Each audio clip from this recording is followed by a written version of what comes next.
Suzuki is releasing the all-new redesigned Gsxr1000r. I think they absolutely nailed it with this. The bike is stunning. This will mark the 40th year for the Gsxr lineup, and what a way to kick it off with an all-new redesigned bike.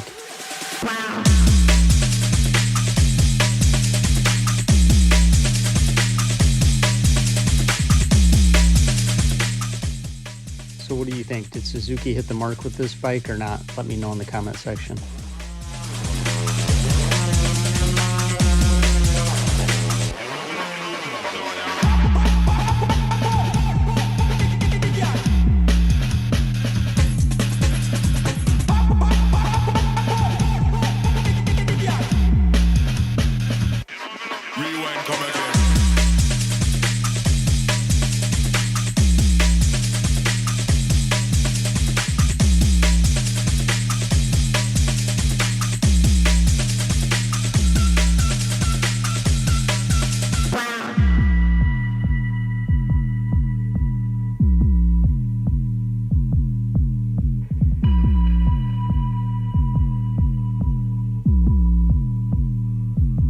Drop the beat.